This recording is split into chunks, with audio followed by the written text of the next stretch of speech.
e amar. Eu sempre faço menção disso e os irmãos talvez não entendem o porquê. É porque os irmãos não sabem como são algumas igrejas muito cristãs. Cheio de gente pedante, soberbo, não tem calor, que olha de cima para baixo, é cheio de suspeitos. Aqui não.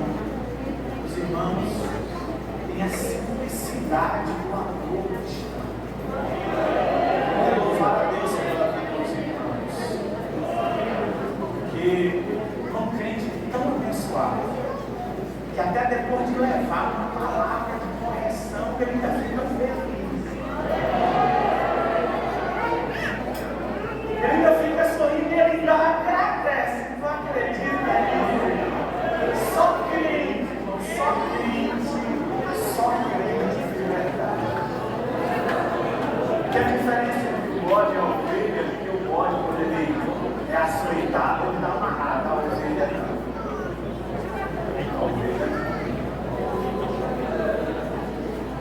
Eu sei que esta expressão é um pouco assustadora para as pessoas da nossa época, mas a Bíblia diz que o Senhor açoita todo o tempo. A nossa legislação hoje é extremamente coibidora e proibitiva no sentido de impedir que o pai discipline ao filho. É perigoso se os irmãos disciplinar os seus filhos de forma mais enérgica, alguém não tem um filho, você terá problemas, como é o estatuto da criança e do adolescente. Mas eu quero ver alguém reclamar lá no tribunal celestial. Deus disciplina um filho quando ele quer disciplinar. Deus seja louvado pela vossa vida.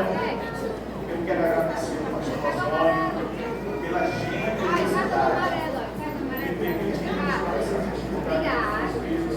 Eu não sou merecedor, então a glória seja dada ao Senhor Jesus. Meus irmãos, eu tenho uma palavra dentro do meu coração e eu quero entregá-la. Abra sua Bíblia no livro de Provérbios, capítulo 9, para que leiamos juntos uma lição de reverência, uma devida consideração dos 5 primeiros versículos deste capítulo 9. Livro de Provérbios, capítulo 9, os 5 primeiros versículos deste capítulo. Glórias a Deus. Louvado seja o nome do Senhor.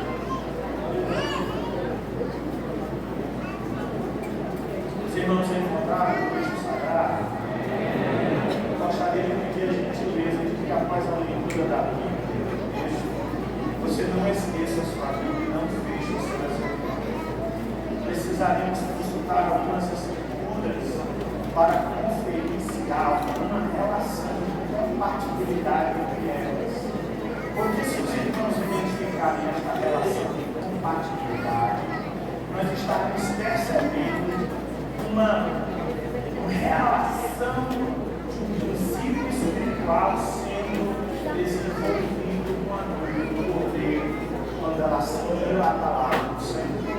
Diz assim a palavra de Deus: a sabedoria já edificou a sua casa, já lavrou as suas 7 colunas, já sacrificou as suas vítimas, misturou o seu vinho e já preparou a sua mesa, já deu ordens às suas criadas, já anda convidando desde as alturas da cidade, dizendo: quem é simples, volte-se para aqui, aos faltos de Espírito diz: vinde,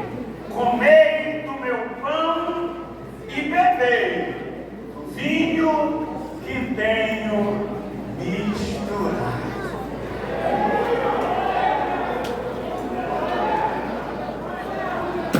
O livro de Provérbios é indiscutivelmente um tesouro de máximas e de princípios eternos. Eu não me atrevo a chamá-los de milenários, porque eles são mais do que milenários, porque eles superarão os milênios.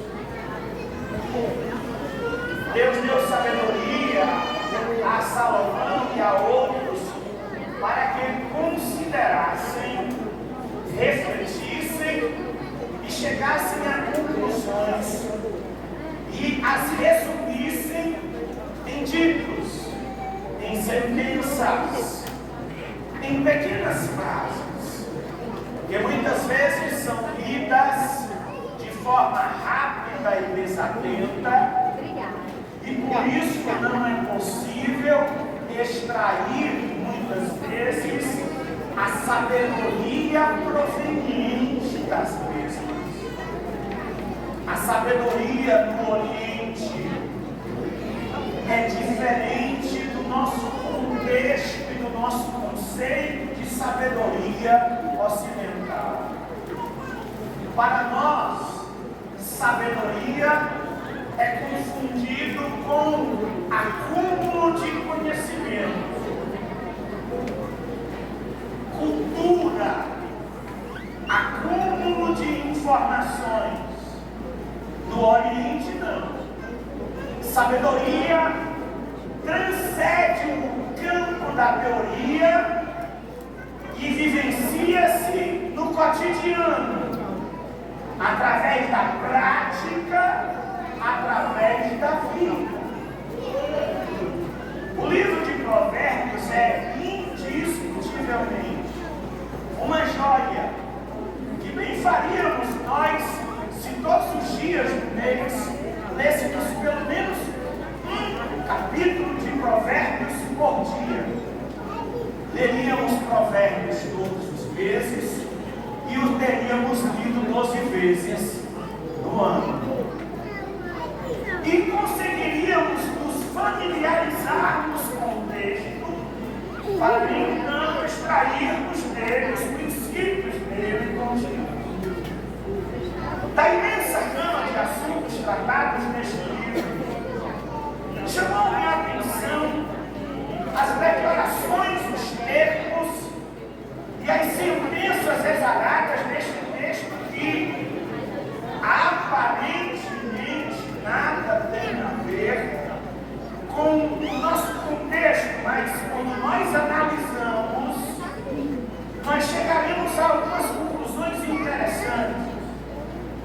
A epígrafe, pelo menos de minha Bíblia, traz o tema do capítulo 9 como um banquete da sabedoria.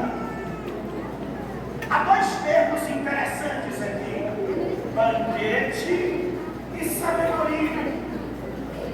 Estudando a Bíblia Sagrada, eu descobri que banquetes são inúmeros na Bíblia e são carregados de um profundo significado. Mas para entendermos a extensão deste banquete, precisamos inicialmente identificar quem é esta sabedoria aqui declarada como a edificadora de casa, a lavradora de 7 colunas, a que sacrifica vítimas, a que mistura vinho, a que prepara a mesa, que dá ordem aos seus criados, que convida convidados e que os chama a comer do seu pão e beber do seu vinho. Para tanto, precisamos recorrer ao capítulo de número 8, a partir do versículo de número 22. Eu chamo a sua atenção e peço um pouco da sua paciência. Vamos às Escrituras para que as Escrituras falem por si mesmas. Provérbios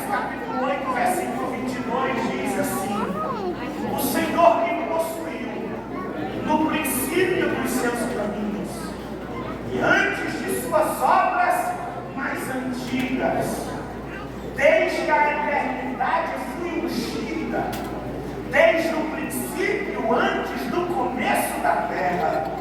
Antes de haver abismos, fui gerada. E antes ainda de haver fontes carregadas de águas. Antes que os montes fossem firmados, antes dos outeiros eu fui gerada. Ainda ele não tinha feito a terra, nem os campos, nem sequer o princípio do pó do mundo. Quando ele preparava os céus, ali estava eu. Quando compassava, media com compasso ao redor da face do abismo. Quando firmava as nuvens de cima. Quando fortificava as fontes do abismo. Quando punha ao mar o seu termo, o seu limite, para que as águas não transpassem o seu mando, a sua ordem. Quando compunha os fundamentos da terra, então eu estava com ele, e era o seu aluno, e era cada dia as suas delícias, folgando perante ele em todo o tempo, folgando no seu mundo habitável, e achando as minhas delícias com os filhos dos homens. Agora, pois, filhos, ouvi, porque bem-aventurados serão os que guardarem os meus caminhos. Ouvi a correção, não a rejeiteis, e sede sábios. Bem-aventurado o homem que me dá ouvidos, velando as minhas portas cada dia, esperando as ombreiras da minha entrada. Oh glória! Porque o que me achar, achará a vida e alcançará a favor do Senhor. Mas o que pecar contra mim, violentará a sua própria alma. Todos os que me aborrecem amam a morte.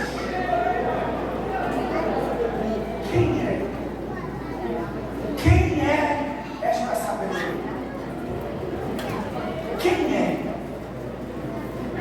esta personificação deste poder, desta pessoa que antes das mais antigas obras de Deus estava com ele?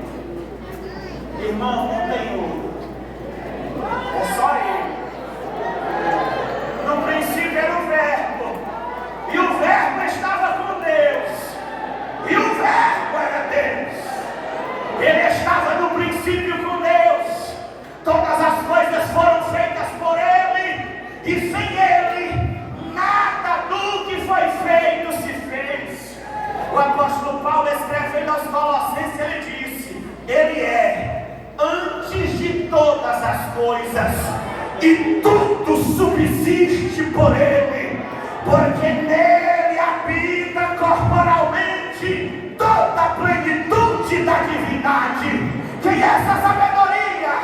É Jesus, pré-encarnado, ainda em um estado imaterial e sublime, gozando da magnífica companhia e comunhão do Pai, aonde ambos regozijavam-se um no outro, antes do plano da encarnação, antes de qualquer coisa criada. Eles eram plenos, perfeitos, cooperavam juntos, trabalhavam juntos, agiam em conselho, na expressão mais gloriosa de sua grandeza, a sabedoria de Cristo.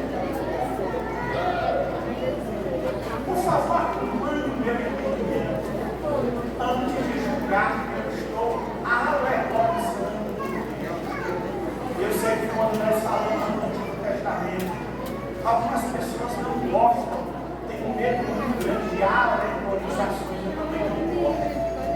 Mas eu vejo aqui nestes 5 primeiros versículos do capítulo 9, não uma alegorização, mas uma tipificação profética de algo que nós vamos experimentar daqui a alguns minutos.